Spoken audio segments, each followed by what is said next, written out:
Dipersembahkan oleh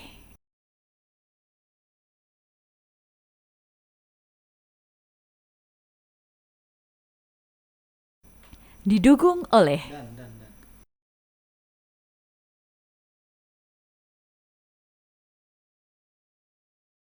Assalamualaikum warahmatullahi wabarakatuh. Alhamdulillah alladzi akramana bitauhidi wa dinil Islam. Wassalatu wassalamu ala Muhammadin khairil anam wa ala alihi wa sahbihi wa man tabi'ahum bistiqomati ila yaumil qiyam. Amma ba'd. Yang terhormat Bapak Indra Mardiatna selaku Direktur Network Telkomsel, Bapak-bapak dan saudara-saudara sekalian serta ibu-ibu jamaah pengajian yang dirahmati oleh Allah. Alhamdulillah, syukurillah, marilah kita bersyukur atas nikmat Allah yang terlimpahkan kepada kita, terutama nikmat iman, Islam, dan nikmat sehat walafiat. Alhamdulillah, Allah masih memberikan kepada kita kesempatan untuk menunaikan ibadah Ramadan, baik menunaikan ibadah puasa, sholat tarawih, sedekah, dan ibadah-ibadah yang dianjurkan untuk kita menunaikannya di bulan Ramadan ini.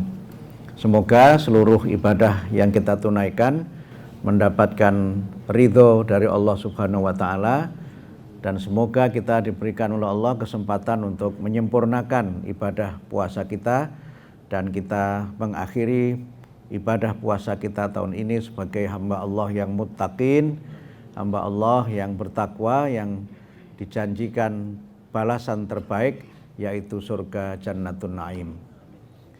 Bapak-bapak, ibu-ibu, saudara sekalian, tadi panitia menyampaikan kajiannya sampai jam 13, jadi saya ada waktu 25 menit. Mudah-mudahan tidak menunda jadwal makan siang bapak-bapak sekalian.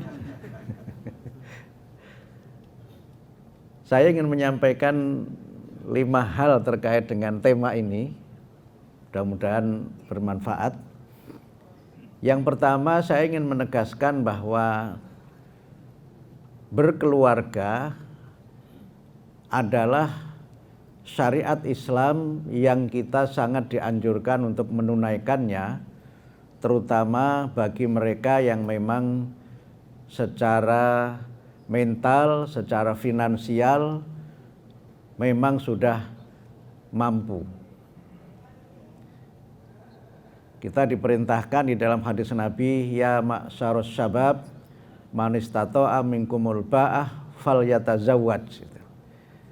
Wahai para pemuda, siapa di antara kalian yang sudah siap menikah, maka hendaknya dia menikah. Karena itu maka Islam tidak menganjurkan seseorang untuk tabatul. Tabatul itu menjomblo. Menjomblo itu beda dengan jomblo. Kalau jomblo itu status, kalau menjomblo itu pilihan. Sebenarnya dia laku, cuma dia nggak mau. Nah, nggak maunya karena mau memilih yang lebih baik atau bagaimana gitu. Dan sekarang menjadi salah satu tren dalam masyarakat modern sekarang ini memilih untuk menjadi single gitu. Bahasa agamanya tabatul gitu. Bahkan sampai dia mengatakan I'm single, I'm happy gitu. Walaupun kata beberapa lagu, apa sih enaknya jadi bujang? Enaknya ya kemana-mana nggak ada yang larang gitu kan.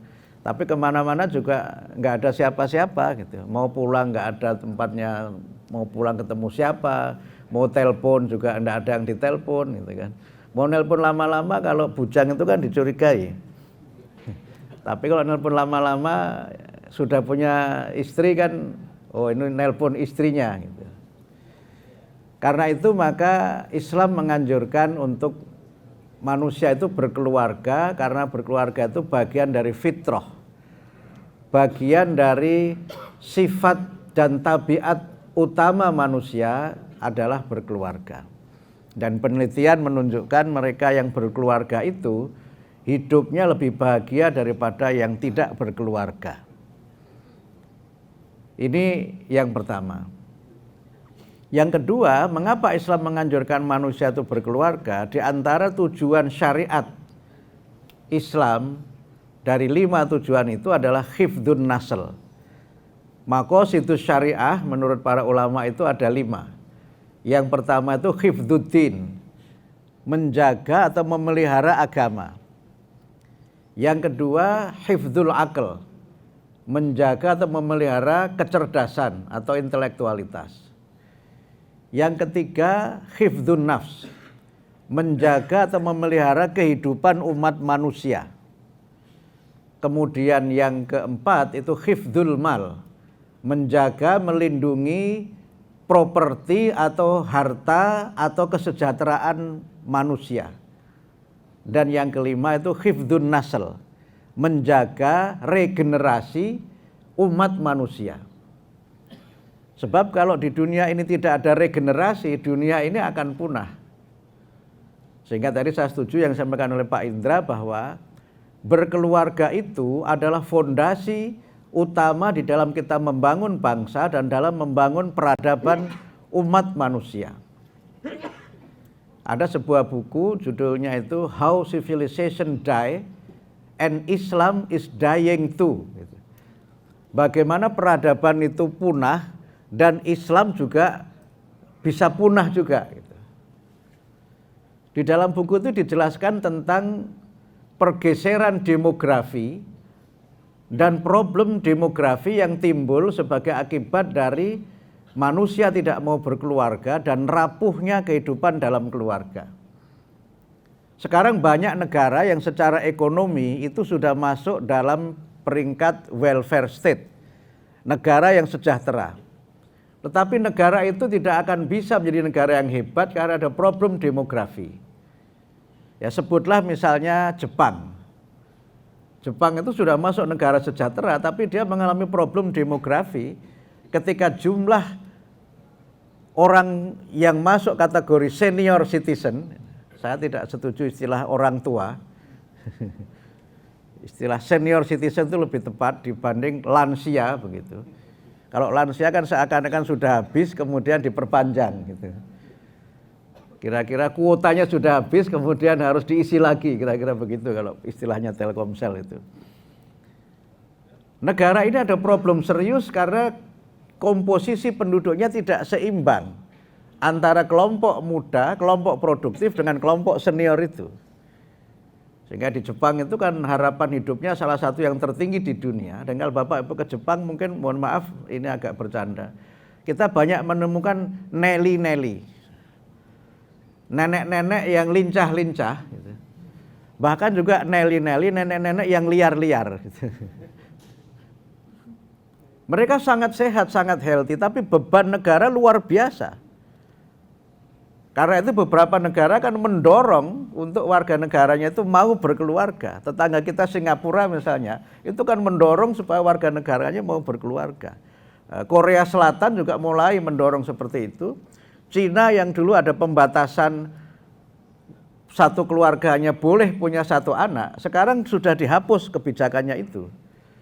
Sekarang sudah boleh punya lebih dari satu anak. Karena apa? Tanpa keseimbangan demografi, suatu bangsa tidak akan menjadi bangsa yang hebat. Kalau kita ikuti teorinya Ibnu Khaldun, negara ideal menurut dia itu kan disebut sebagai umron. Umron itu negara yang ideal, yang dia memiliki kehebatan karena dua hal. Pertama, kemakmuran secara ekonomi, dan yang kedua, jumlah penduduk yang besar. Karena itu tidak ada negara yang jumlah penduduknya kecil, dia menjadi superpower itu tidak ada. Superpower itu mesti akan dicapai, akan dimiliki oleh negara yang punya dua tadi itu minimal. Pertama, negaranya kuat secara ekonomi. Yang kedua, jumlah penduduknya banyak. Sehingga kalau dulu orang bicara the superpower itu Amerika Serikat, orang bicara the next superpower itu kan China. Yang sekarang jumlah penduduknya masih yang terbesar di dunia. Nah, oleh karena itu maka berkeluarga itu bagian dari tidak sekedar berkaitan dengan bagaimana manusia itu bahagia, tapi juga bagaimana ada life sustainability, keberlangsungan kehidupan umat manusia. Hari-hari ini agak rame berita di media ketika World Population itu merilis jumlah penduduk Muslim dunia. Dan kalau selama ini disebutkan negeri dengan jumlah Muslim terbesar di dunia adalah Indonesia, menurut survei terbaru yang keluar hari-hari ini baru keluar kita baca itu, negara dengan jumlah Muslim terbesar itu adalah Pakistan. Sudah lebih dari 200 juta Muslim di sana. Indonesia kan 100 sekian juta. Dan proyeksi dari Pew Research Center 2050 nanti negeri dengan jumlah penduduk Muslim terbesar di dunia adalah India, tidak lagi Pakistan. Karena India keluarga berencananya gagal atau mungkin malah tidak ada. Jadi breedingnya itu tinggi itu. Breedingnya tinggi, angka kelahirannya sangat tinggi India itu. Dan oleh karena itu maka kalau kita ingin membangun bangsa yang hebat, bangsa yang kuat, tadi Pak Indra menyampaikan fondasinya adalah keluarga. Dan oleh karena itu maka sekarang kita memang menghadapi tantangan yang tidak sederhana. Ada yang mau berkeluarga tapi tidak mau punya anak, tidak mau punya keturunan. Ada sekarang sebuah movement, tidak sekedar tren tapi sudah movement, sudah gerakan namanya child free movement. Itu mau berkeluarga tapi tidak mau punya anak. Alasannya macam-macam, ribet lah, repot lah dan berbagai alasan lain gitu. Yang itu menjadi masalah di banyak negara maju kan. Sehingga beberapa negara itu kan mendorong warga negaranya punya anak, bahkan memberikan insentif yang sangat tinggi untuk orang mau punya anak itu.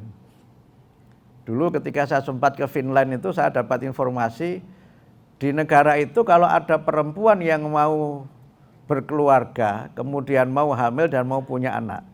Ketika dia hamil dan dia mengasuh anak, tidak bekerja karena meninggalkan pekerjaan di kantor demi mengasuh anaknya itu, dia mendapatkan gaji yang sama dengan gaji ketika dia bekerja di kantor. Padahal dia nggak masuk kantor. Kalau Telkomsel kira-kira bisa begitu ya Pak Indra ya. Demi mengasuh keluarga, demi mengasuh anak, sang ibu ini digaji sama dengan gaji ketika dia bekerja di kantor. Karena negara ini sudah masuk negara welfare state, bahkan juga dalam report mengenai kebahagiaan negara dengan paling bahagia di dunia kan 7 tahun berturut-turut, negara paling bahagia itu kan Finlandia. Indonesia alhamdulillah nomor 80 dari 143 yang disurvei gitu.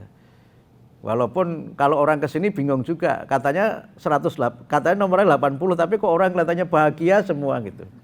Apalagi kalau bulan Ramadan ini kan bahagia semua.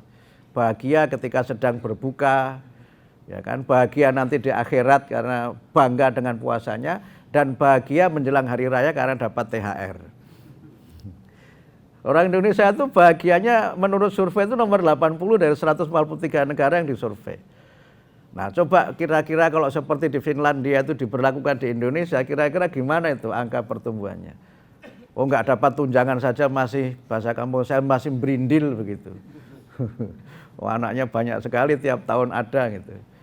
Nah oleh karena itu Islam menganjurkan tidak hanya kita tuh berkeluarga dan punya keturunan. Nah yang keempat dalam ceramah saya ini, tapi keturunan itu harus keturunan yang berkualitas.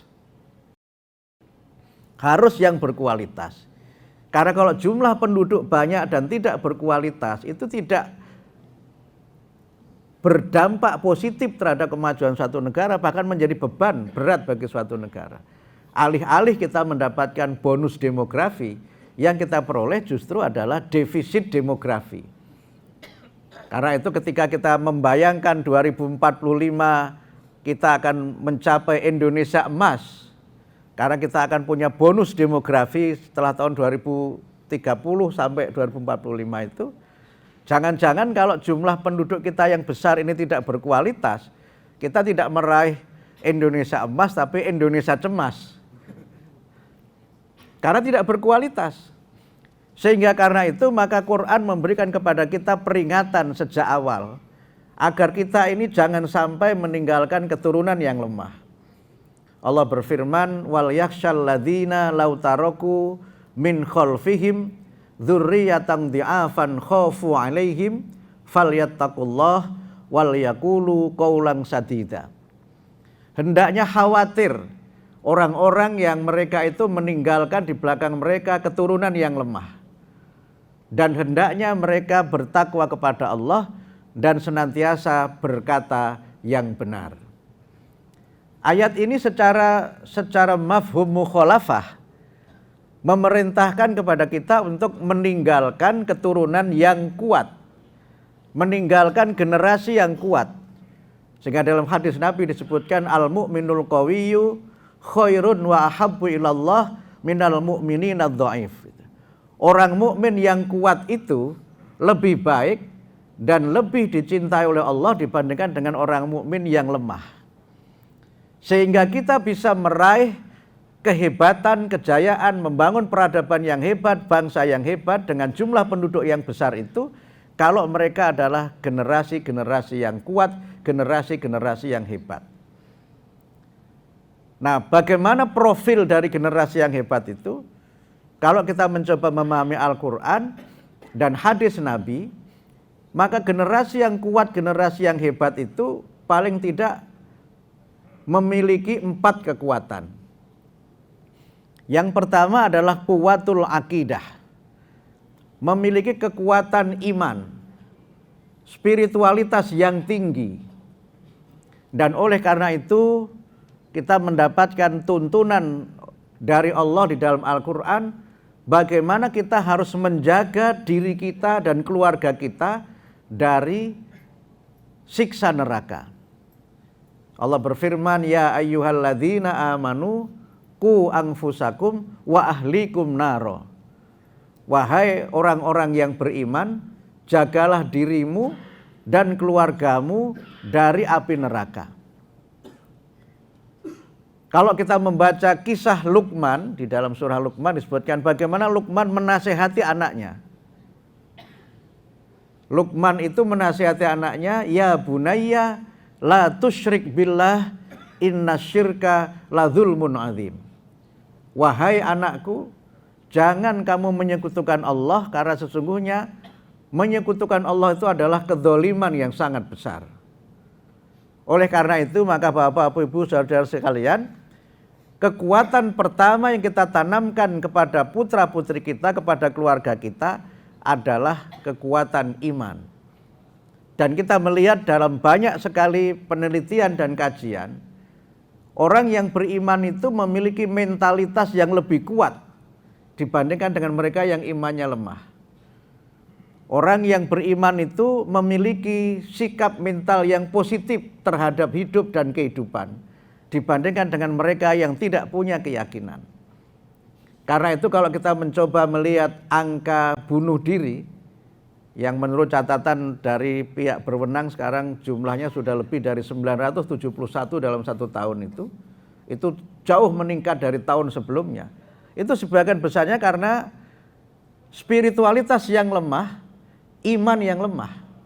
Sehingga ketika dia ada masalah, dia tidak mampu menyelesaikan masalahnya karena dia tidak dekat dengan Allah sebagai Tuhan yang Maha Pengasih, Maha Penyayang, dan Maha memberikan pertolongan kepada hambanya dan memberikan kepada hambanya jalan keluar atas berbagai macam kesulitan dalam kehidupannya. Kita melihat bagaimana pemberitaan media keluarga-keluarga yang bunuh diri secara sangat tragis. Dan itu kalau kita kaji sebagian besarnya selain karena masalah ekonomi, masalah utamanya adalah karena mereka tidak punya iman yang kuat. Ada masalah ekonomi tapi punya iman yang kuat, maka dia akan sabar mengatasi berbagai macam kesulitan itu. Sehingga orang beriman itu memiliki resiliensi yang tinggi dalam menghadapi berbagai macam kesulitan dalam kehidupannya. Karena itu maka kuwatul akidah ini adalah fondasi penting yang kita tanamkan untuk putra-putri kita. Yang kedua adalah kuwatun fil jismi, kekuatan fisik. Ini juga penting.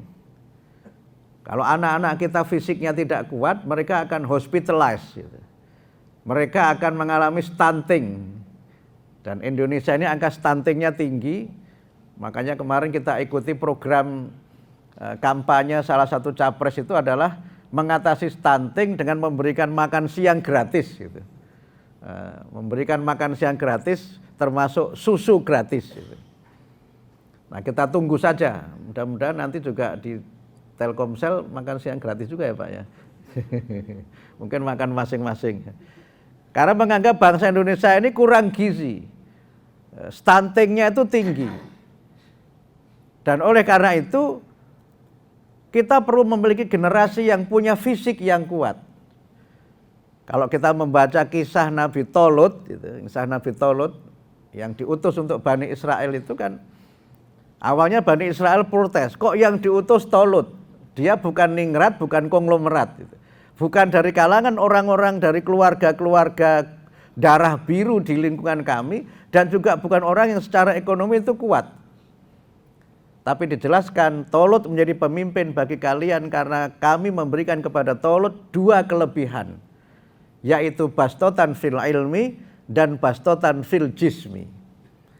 Bastotan fil ilmi itu dia punya ilmu yang luas, orang yang cerdas, orang yang hebat. Kemudian bastotan fil jismi itu orang yang fisiknya kuat, tidak hospitalized, tidak sakit-sakitan, tapi punya fisik yang kuat. Dan itu kunci kita membangun bangsa yang hebat adalah generasi yang jasmaninya kuat. Kalau imannya kuat, jasmaninya kuat, maka dia akan menjadi orang yang kuat juga. Sehingga karena itu maka yang kita tanamkan yang ketiga untuk anak-anak kita adalah kekuatan ilmu. Mereka harus menjadi generasi yang knowledgeable, menjadi ulul albab, menjadi orang-orang yang ulul ilmi, yang punya ilmu, orang yang knowledgeable, yang serba tahu bukan serba tidak tahu. Kalau kita lihat tren dalam dunia kerja sekarang, memang ada kecenderungan orang itu perlu spesialisasi. Tetapi ada kecenderungan sekarang orang bekerja itu yang penting adalah kompetensi. Sehingga sebagian mengatakan ijazah tidak penting, yang penting kompetensi gitu. Karena banyak orang yang punya ijazah tapi tidak kompeten. Bahkan menarik ada orang tidak punya ijazah tanpa sekolah. Namanya orang yang setia, sekolah tidak, ijazah ada. Sehingga dulu pernah ada joke, ini joke-nya Pak Hasyim Muzadi disampaikan di kantor Muhammadiyah itu. Beliau cerita ada seorang bupati yang didemo terus oleh rakyatnya. Terus mengadu ke Pak Kiai, kenapa kamu demo terus itu?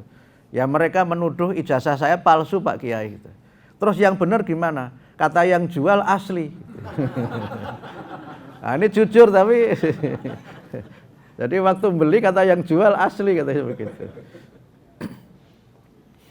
Sehingga di mana-mana supremasi seseorang itu kan tergantung dari ilmunya. Ya 2 tahun lalu saya beli buku judulnya Range gitu, judulnya Range.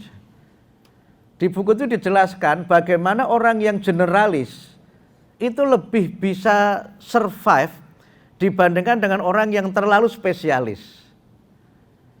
Orang yang memiliki ilmu, beragam jenis ilmu, itu ternyata lebih bisa diterima di berbagai bidang pekerjaan dibandingkan dengan orang yang terlalu linier dalam spesialisasi keilmuannya itu. Kalau saya boleh tanya Bapak Ibu sekalian ini, apakah linier dengan ijazahnya profesi yang sekarang Bapak tekuni? Kan saya kira sebagian besarnya tidak kan. Karena saya baca penelitian 60% orang itu bekerja tidak sesuai dengan latar belakang ijazahnya. Tapi saya tidak termasuk yang itu Pak, karena saya masih linier. Saya itu dari mulai dasar itu di madrasah, terus sempat S2 ke Australia, balik ke jalan yang benar ke UIN lagi. Dan kemudian ya bidangnya selalu pendidikan agama Islam, tidak kemana-mana. Walaupun saya perkuat dengan sosiologi dan saya perkuat dengan psikologi, tapi linearnya di situ.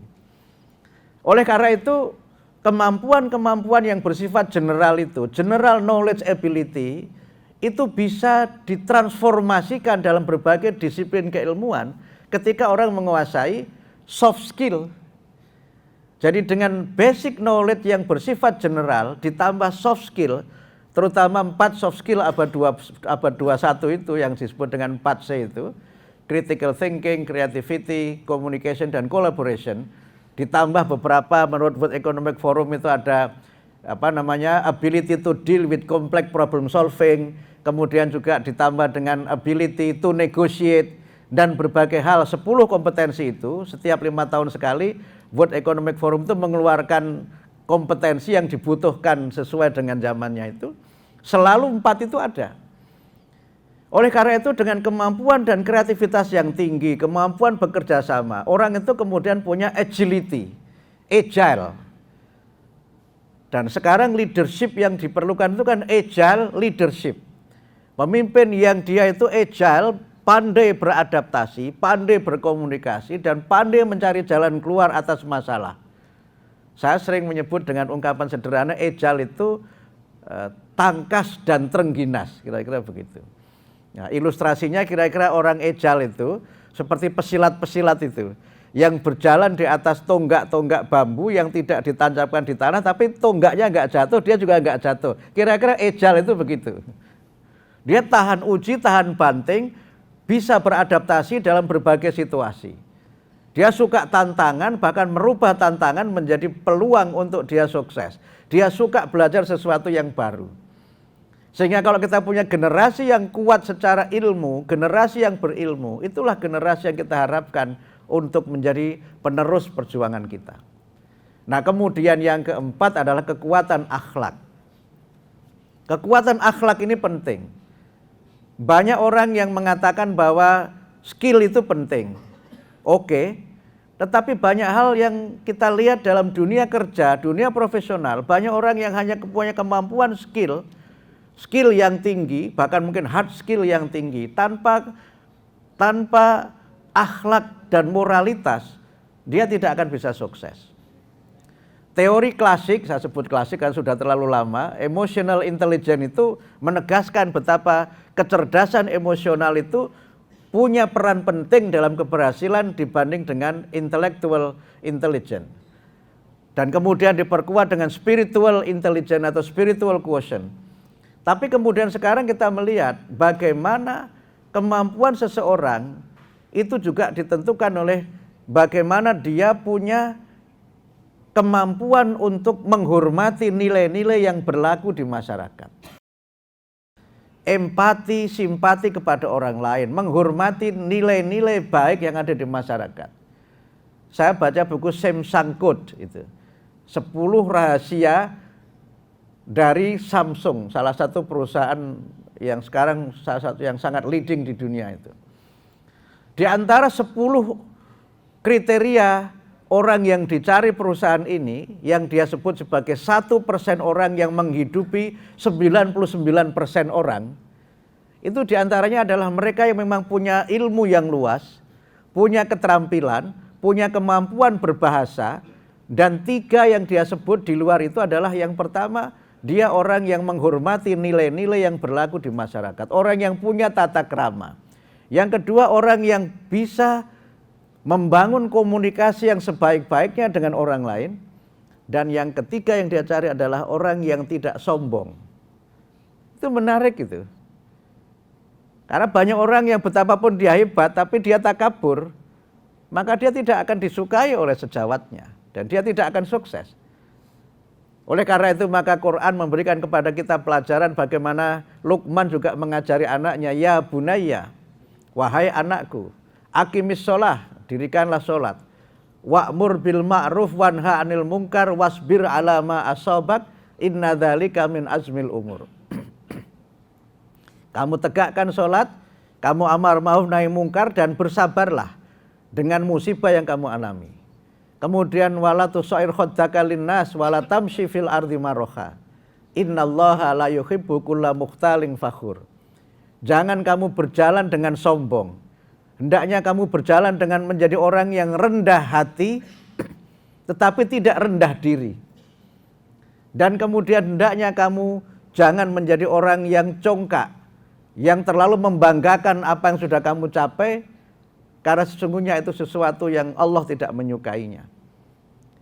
Bahkan kemudian kita juga diberikan tuntunan melalui Luqman bagaimana dia menasihati anaknya, waqsid fi masyika waghdud min sautik. Kalau kamu tuh berjalan, berjalanlah yang santun. Dan kalau bicara, bicaralah yang lembut. Karena kadang ada orang yang bicaranya terlalu blak-blakan. Blak-blakan itu baik, tapi kalau terlalu blak-blakan namanya ngablak. Kalau ngablak orang mesti tidak suka.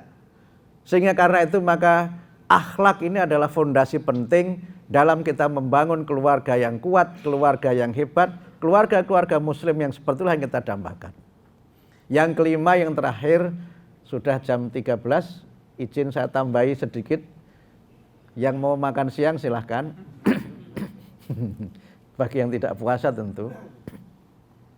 Yang terakhir, lalu bagaimana kita menanamkan, mendidik anak-anak kita? Yang pertama tentu adalah keteladanan.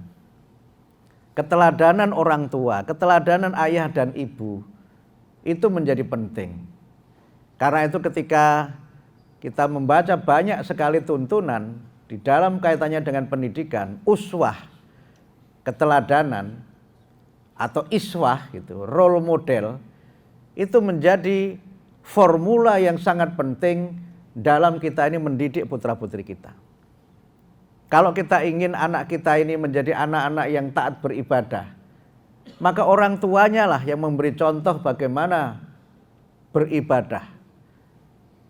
Kemudian kalau kita ingin anak kita bertutur kata yang baik, maka orang tuanya yang memberi contoh bagaimana bertutur kata yang baik. Uswah atau keteladanan itulah yang sekarang sangat diperlukan. Apalagi bagi anak-anak yang masih muda, anak-anak yang masih 5 tahun, di bawah 5 tahun, itu role modelnya kan orang tua. Setelah nanti agak dewasa, role modelnya gurunya. Kalau sudah kira-kira usia SD, itu apa-apa yang diikuti adalah bapak dan ibu guru. Bisa bersitegang antara orang tua dengan anaknya ketika anaknya mengatakan, menurut Pak Guru tidak begitu, menurut Bu Guru tidak begitu. Nah, karena itu maka penting kemudian kita memilihkan lembaga pendidikan yang tepat untuk anak-anak kita, di mana mereka menemukan guru-guru yang membimbing akhlak, keimanan, dan selain keterampilan mereka. Setelah gurunya, meningkat lagi teman sebayanya. Usia-usia remaja itu yang paling diikuti siapa? Teman sebayanya. Role modelnya tidak lagi bapaknya, tidak lagi bu guru, pak gurunya, tapi sudah artis pujaannya. Tiba-tiba rambutnya disemir, diwarnai. Gitu. Ada yang diwarnainya itu merah, ada yang diwarnai ya merah hijau. Kalau bapak-bapak diwarnainya kan hitam. Gitu.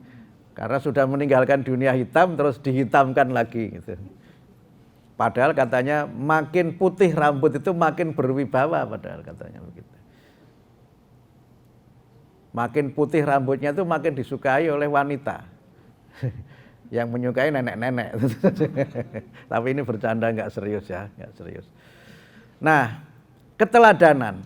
Karena itu kita perlu mengetahui anak kita bergaul dengan siapa, tokoh idolanya siapa. Memang ini tidak selalu mudah. Kalau tiba-tiba kita follow media sosialnya, dia bisa nggak accept kita. Apalagi kita jujur pakai nama asli, Abdul Mukti ada fotonya, itu bisa tidak di-accept oleh anak kita. Ini mesti jadi mata-mata ini, gitu. Nggak bebas dia. Tapi kita perlu tahu mereka bergaul dengan siapa, tokoh idolanya siapa. Dan inilah yang menurut saya menjadi bagian penting dari kita mendidik anak-anak kita itu. Memilihkan mereka tempat-tempat kegiatan yang positif untuk tumbuh kembangnya fisik, mental, dan spiritual itu penting. Kemudian yang kedua, memberikan nasihat. Memberikan nasihat. Memang ini bagian paling sulit. Anak-anak sekarang itu paling tidak suka dinasehati. Paling tidak suka diberikan cerita-cerita. Saya pernah cerita ke anak saya. Bagaimana saya berjuang ketika sekolah itu. Naik sepeda 10 km. Habis itu pulang harus ke sawah. Mohon maaf, ini bukan cerita penderitaan, tapi cerita perjuangan gitu. Karena tidak pernah merasa menderita saya dengan itu. Kemudian saya harus ke sawah cari makan untuk ternak sapi yang dipelihara bapak saya. Kemudian sore jelang maghrib ngisi bak mandi, malam harus ngaji dan seterusnya itu. Saya ceritakan ke anak saya, maksud bapak cerita itu apa? Saya harus begitu seperti bapak. Gitu. Nggak masuk cerita-cerita begitu itu. Paling susah kita berikan nasihat itu. Gitu. Tetapi harus kita lakukan. Tentu dengan cara-cara yang tepat. Tentu dengan cara-cara yang make sense. Ada kawan saya menasihati anaknya supaya bangun subuh. Kemudian dia mengumandangkan adzan subuh itu, Pak, as-sholatu khairum minan naum gitu. Supaya anak itu mau bangun karena sholat itu lebih bagus daripada tidur. Apa jawaban sang anak? Nah iyalah, masa tidur lebih bagus daripada sholat? Ngasih nasihat itu yang logis gitu dong. Gitu. Bapaknya digitukan sama anaknya itu. Tapi memang harus kita berikan itu. Oleh karena itu maka bagaimana kita punya intimacy, punya kedekatan, punya keakraban dengan anak-anak kita, itu penting. Kadang-kadang kita perlu memang menjadi be like good father, good dad, be good mom. Tapi pada saat tertentu kita harus menjadi be good friend. Jadi teman anak kita itu. Sehingga mohon maaf, kadang-kadang kalau saya buat joke itu, dikritik sama anak saya juga, "Ma, itu joke bapak-bapak banget." Gitu. Melucunya melucu bapak-bapak banget gitu. Tapi kadang-kadang kita juga perlu melucu yang menurut mereka cocok itu yang kayak apa sih gitu. Jadi kita kemudian pada saat tertentu harus menjadi good listener, menjadi pendengar yang baik. Dan ini susah, karena sebagian orang tua itu inginnya ya menjadi orang tua, inginnya itu nasihatnya diikuti, yang kadang-kadang itu tidak disukai oleh anak-anak kita. Lalu bagaimana kita tetap bisa masuk dan bersama mereka tetap memandu mereka supaya benar? Menurut saya memang be a good friend. Jadi teman yang baik. Ya kadang-kadang mohon maaf, kita perlu tahu lah dia suka nonton filmnya itu apa sih yang ditonton anak kita itu. Walaupun ini susah. Kalau nonton di bioskop kan tahu ya. Tapi kalau nonton di Netflix, sudah gitu nontonnya dia di kamar, kita nggak bisa tahu. Bisa nggak dibantu Telkomsel ya caranya ngelacak itu gimana ya? Saya belum tahu ini caranya ngelacak anak kita nonton apa, ini belum tahu ini. Gitu. Karena banyak inspirasi dan perubahan perilaku itu dari apa yang mereka tonton. Nah kalau nonton Keluarga Somad itu kan gampang ya, itu kan gampang nonton Keluarga Somad sambil nunggu sahur itu kan enak aja gitu, atau sore setelah buka gitu kan baik-baik saja ceritanya gitu. Nah oleh karena itu maka bagaimana kita ini juga tahu selera musiknya itu apa sih anak kita itu. Kira-kira masih ada nggak bapak ibu yang anaknya itu selera musiknya Oma Irama? Saya pernah ketemu Oma Irama di bandara, saya ajak anak saya foto sama Oma Irama, apa jawabannya? Enggak, kenapa enggak? Kakek-kakek gitu. Tapi begitu ketemu YouTuber yang saya enggak kenal, dia langsung itu heboh pengen foto. Nah, oleh karena itu maka bagaimana kita tetap bisa mendidik anak-anak kita ini supaya tetap dalam ajaran agama Islam, memang kita perlu menjadi sahabat anak-anak kita itu. Supaya mereka tidak ragu menceritakan masalahnya kepada kita. Supaya mereka tidak takut mengatakan problemnya kepada kita, bahkan hal yang pribadi sekalipun. Sehingga karena itu mohon maaf, orang tua memang tidak seharusnya terlalu sering menghakimi anak-anaknya, apalagi membandingkan anak kita dengan anak orang yang lainnya. "Mbok kamu seperti itu, ranking 1 gitu." Anaknya mungkin ya ranking 1 dari 1 peserta. Jangan bandingkan anak kita dengan anak orang lain. Biarlah dia menjadi dirinya, tapi tetap dekat dengan kita. Terima dia dengan segala kekurangan kelebihannya, karena itulah titipan Allah untuk kita yang harus kita bimbing sehingga menjadi qurrata a'yun, generasi yang kita dambakan bersama dan generasi yang selalu kita doa supaya kita diberikan oleh Allah generasi yang soleh dan solihah, generasi yang qurrata a'yun. Oleh karena itu maka Bapak-Ibu sekalian, mudah-mudahan ceramah saya yang melebihi waktu 10 menit dari jadwal ini bermanfaat. Mudah-mudahan Allah memberikan kepada kita anugerah putra-putri yang soleh dan solihah, mereka yang akan melanjutkan perjuangan kita, mengharumkan nama baik kita dan keluarga kita, dan mereka lah yang akan senantiasa mendoakan kita ketika kita mendahului kembali kehadiran Allah Azza wa Jalla, dan kita berdoa semoga pada waktunya kita kembali ke hadapan Allah, kita di surga bersama dengan seluruh keluarga kita, bersama istri, suami, dan anak-anak dan keluarga kita. Mudah-mudahan kita bisa memiliki keluarga yang sakinah, keluarga yang bahagia, keluarga yang di dalamnya penuh dengan cinta kasih yang sesuai dengan tuntunan Allah, sesuai dengan sunnah Rasulullah, dan rumah tangga kita adalah laksana surga kita di dunia, baiti jannati. Mudah-mudahan bermanfaat. Mohon maaf jika ada kekurangan, kekhilafan, dan tutur kata yang tidak berkenan. Nasrum minallah wa fathum qarib wa basyiril mu'minin. Wassalamualaikum warahmatullahi wabarakatuh.